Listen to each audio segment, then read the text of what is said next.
Bonjour et bienvenue sur cette ultime séance de révision par rapport à l'examen. Donc ce que je vais vous expliquer maintenant, ça va être très fortement corrélé avec ce que j'ai écrit pour l'examen. Ce que je vous ai donné à travailler jusqu'à maintenant l'est également. Mais il y a des choses complémentaires ici qui sont beaucoup plus en liaison avec ce que vous aurez que ce que je vous ai donné jusqu'à présent. Donc écoutez bien ce que je vous dis et vous n'aurez pas de soucis. N'hésitez pas à me poser des questions par téléphone si besoin avant l'examen. Mais voilà, écoutez attentivement, refaites les exercices qu'il y a dans cette séquence vidéo, refaites les exercices que je vous ai donnés dernièrement, plus les exercices qui sont dans le cours et qui concernent cette vidéo spécifique. Voilà, bon travail. Bien, nous allons voir plusieurs types de calculs à effectuer que je vous demande de maîtriser pour l'examen. Alors, maîtriser, c'est un grand mot, vous avez droit au document. Donc, je vais mettre tous les transparents que vous voyez ici en PDF, mais il est quand même grandement préférable d'avoir travaillé quelques heures dessus avant. Vous allez voir, c'est pas bien difficile, mais il faut être à l'aise avec ce que je vais vous dire pour pouvoir faire l'examen qui est relativement complet, hein. Alors, première chose qu'on va se remémorer, c'est de la mise en forme d'une équation algébrique. Alors, bon, celle-ci elle est même différentielle hein, comme forme, mais c'est juste pour revenir sur du calcul de base. A dy sur dt moins b égale cy plus d moins 5y. C'est une équation que j'appelle l'équation 1. En fait, c'est une équation différentielle et je voudrais la mettre sous la forme f de dy sur dt et y qui est égal à k.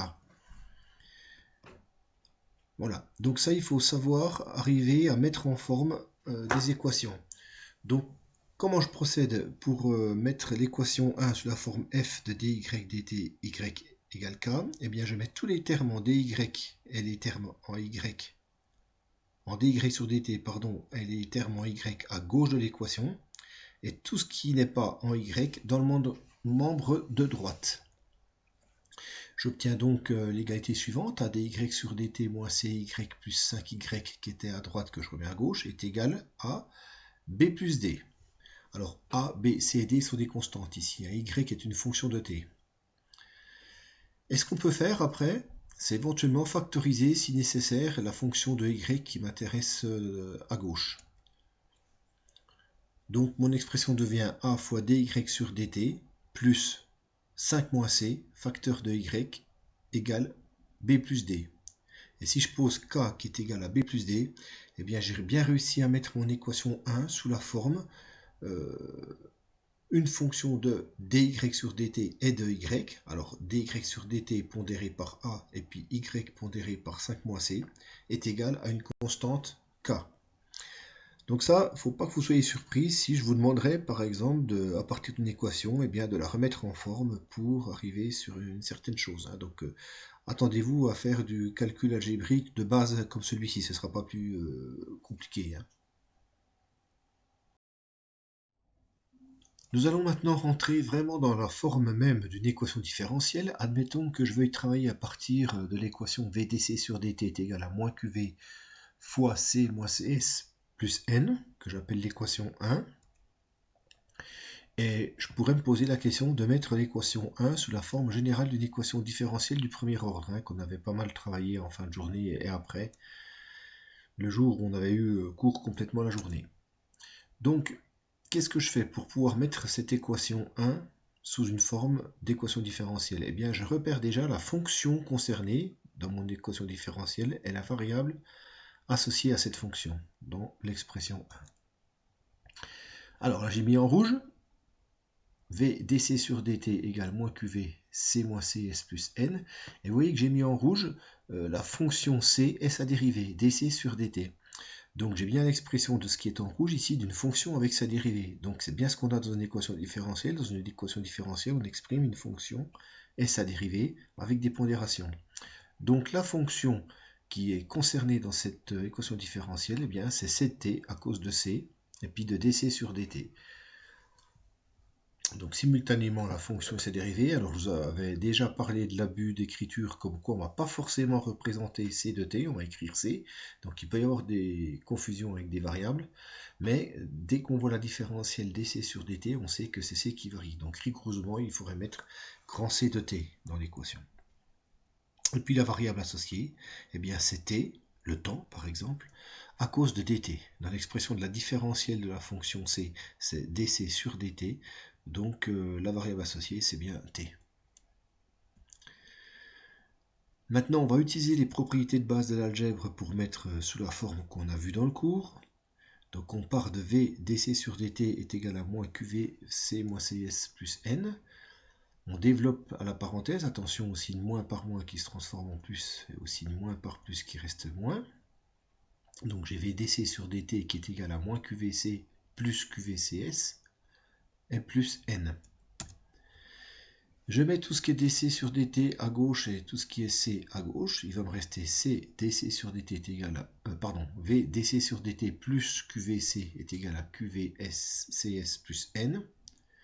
Et dans le cours, on a vu que la forme générale d'une équation différentielle, c'était a1y' de t plus a0y de t est égal à b sur t, avec y de t, j'avais dit à un moment donné qu'on pouvait noter également dy sur dt. Donc si je regarde ce qu'il y avait dans le cours et puis que je regarde l'équation à laquelle je viens d'arriver, eh bien je vois que j'ai un coefficient de la dérivée de ma fonction a1 qu'on a vu dans le cours qui est égal à v, et un coefficient a0 qui pondère la fonction y de t, donc moi qui pondère la fonction grand C de t et qui s'appelle qv. Donc maintenant on va se poser la question de savoir comment résoudre une équation différentielle. A1 dy sur dt plus a0y égale b de t. Alors pour résoudre une équation différentielle, comment on s'y prend? Il suffit de connaître succinctement les différentes phases suivantes. On calcule la solution y indice h de l'équation homogène associée. L'équation homogène, c'est quand le second membre est égal à 0. On calcule une solution particulière par une des méthodes que je vous avais montrées. Et on calcule la solution y qui est égale à yh plus yp. Ou, à ce moment-là, si elles sont données, on peut prendre en compte les conditions initiales pour afficher le calcul final. Alors, comment on fait pour rechercher une solution homogène dans une équation différentielle? Donc, on va toujours partir de la même. VDC sur dt plus QVC est égal à QVCS plus n. Ça, c'est mon équation 1. Comment est-ce que je trouve la solution de l'équation homogène associée à 1? Donc, la solution, elle s'appelle C indice H. On avait appelé Y indice H. Nous, ici, on va l'appeler C indice H de t. Eh bien, je mets le second membre de l'équation 1 égal à 0. J'obtiens donc la nouvelle équation différentielle VDC de h sur dt plus QVCH de t égale 0, et on cherche CH de t. Donc vous voyez que là maintenant, dans ma fonction, la partie constante de droite disparaît, elle devient nulle, et j'oublie pas que la valeur de la fonction c, elle est spécifique comme étant égale à CH de t, ici. Et on utilise le résultat directement donné dans le cours. C'est pas la peine de tout redémontrer. Quand j'ai une équation différentielle de la forme a1 dyh sur dt plus a0yh de t est égal à 0, et bien la solution de l'équation homogène, c'est yh de t est égal à k fois exponentielle de moins a0 sur a1 fois t. Là, une erreur, c'est de t entre parenthèses, mais en fait, il n'y a pas de parenthèse. Je le rectifierai dans les PDF, ça. Donc en ce qui nous concerne ici, nous, eh bien, VDCH sur dt plus QVCH de t égale 0. Si je vous demandais la solution de l'équation homogène, eh bien, il faudrait faire la même méthodologie et puis arriver à me donner CH de t qui est égal à k exponentielle moins QV sur grand V fois t.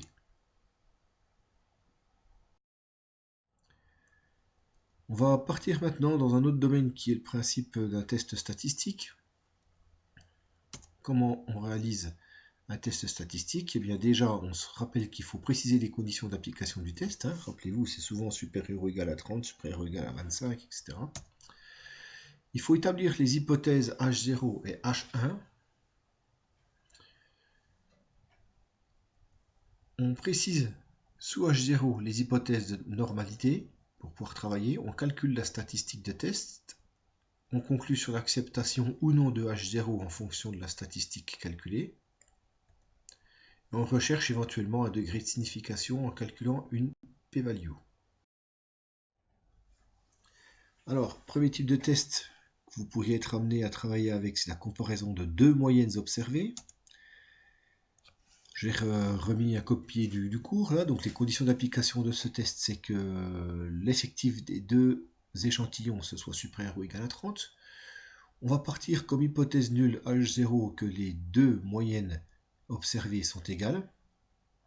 Et on prendra comme hypothèse alternative H1 que les deux moyennes sont différentes. L'expression de la normalité, eh bien j'écris que sous H0, la différence des moyennes observées dans les échantillons de taille NA et NB suit une loi normale grand N de mu A moins mu B est de variance SA carré sur NA plus SB carré sur NA. Ensuite, je fais le calcul de ma statistique de test, petit z égale valeur absolue de mu A moins mu B divisé par racine de SA carré sur NA plus S carré B sur NB. Et ça, je sais que ça m'amène une réduction et un centrage donc de la loi normale. Et j'aboutis sur une loi normale réduite. Ensuite, je me fixe un seuil de risque. Donc là, s'il n'est pas donné, vous prenez 5%. Vous ne vous posez pas la question. Avec un seuil de risque de 5%, c'est-à-dire une probabilité de 0,05, la table de la loi normale centrée réduite, en termes de fonction de répartition, elle donne une valeur de z égale 1,96. Et c'est par rapport à cette valeur que la statistique de test va être comparée. Alors, un exemple, on prend un échantillon d'une population de 63 effectifs, on trouve une moyenne de 14 et un écart type de 1. On fait deuxième échantillonnage, on arrive à une deuxième échantillonnage donc, qui est composé d'un effectif de 81, de moyenne 12 et d'écart type 3. Donc comment est-ce qu'on construit ce test statistique de deux moyennes observées? Eh bien, on regarde déjà les hypothèses de test. NA, c'est égal à 64, qui est bien supérieur à 63, pardon. Enfin, j'ai mis 64, mais prenez 63, qui est supérieur ou égal à 30. Donc, c'est bien réalisé. Pareil pour NB, 81 supérieur ou égal à 30. Les hypothèses nulles, donc H0, c'est l'égalité des moyennes, alors que l'hypothèse alternative H1, c'est que les moyennes sont différentes. La loi normale, vous reprenez les formules, mu A moins mu B, et puis SA carré sur NA plus SB carré sur NB, ça va vous donner 2 et puis 8 septièmes. La statistique de test, c'est mu A moins mu B sur ce qu'on vient de dire, donc c'est 14 moins 12 en valeur absolue sur 1 au carré sur 63 plus 3 au carré sur 81, et j'obtiens 87. 1,87 c'est inférieur à 96. Donc, en termes de conclusion, je dis que la différence n'est pas significative, comme elle est inférieure à 1,96, la statistique de test, et on ne va pas rejeter H0, on va accepter H0 au seuil de 5%, et on conclut à une égalité des moyennes. Si on s'intéresse aux détails du calcul de la p-value, c'est assez facile, on a z égale 2,8 qui sort directement de la statistique de test. On regarde dans la table de la loi normale f de z ce que ça nous donne pour z égale 2,8 et on trouve pour f de z égale 0,9974. Donc là on peut calculer alpha qui est donc de 2 facteurs de 1 moins f de z, c'est-à-dire 0,0052. Et notre alpha, mais elle est égale à P, est égal à 0,52%, bien 5,2 pour 1000. Dernière chose qu'il faut que je vous rappelle, c'est l'arbre pondéré. Comment est-ce qu'on peut compléter un arbre de décision? Alors, on part déjà des éléments essentiels et faciles à remplir, c'est-à-dire chaque fois que sur une branche on a une probabilité, l'autre branche, quand c'est binaire, eh bien c'est 1 moins la première probabilité. Par exemple, j'ai 0,9 qui part d'une situation initiale avant d'arriver à l'événement B. Donc l'événement B, il a 0,9 chances de se produire. Si je vais vers B et que j'ai 0,9, alors je vais vers A et j'ai 0,1, de manière à ce que 0,1 plus 0,9, ça fasse 1. Même principe pour le chemin de A à D ou de A à C, et puis de B à F ou de B à E. Maintenant, j'ai la probabilité finale pour le chemin qui passe par A et C, mais il manque une donnée. Donc ce que je fais, je vais tout simplement diviser 0,0002 par 0,2. Ah pardon, non, il y a aussi le 0,03 que je peux compléter là, effectivement. Quand je vais diviser 0,0002 par 0,1 fois 0,2, je vais trouver 0,01. Et là, je vais pouvoir compléter à 0,99. Recalculer le résultat dans cette situation-là.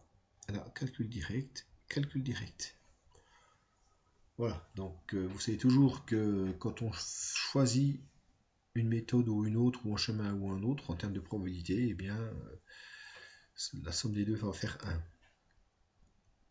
1. Donc là, pour trouver après E, et avant d'arriver à 0,054, je fais 0,054 divisé par 0,1 divisé par 0,9, je trouve 0,6. Je complète à 1 pour avoir 0,4 sur l'autre chemin. Et rebelote pour les deux derniers. C'était pas bien long, vous pouvez réécouter plusieurs fois, n'hésitez pas à me joindre au 06 84 42 21 59, réfléchissez bien aux questions que vous voulez me poser avant de m'appeler, essayez de regarder déjà entre vous si vous n'avez pas des solutions à votre niveau, et puis après je pourrai intervenir quand même si certains le désirent. Mais bon, il ne nous reste plus beaucoup de temps, si vous prenez le temps de travailler ça, et puis ce que je vous ai déjà donné avant, vous devriez largement arriver à faire ce qu'il faut. Hein. À très bientôt et je profite de cette fin de présentation pour vous remercier encore de votre patience, de votre gentillesse et puis de tout ce qu'on a fait ensemble cette année. À bientôt.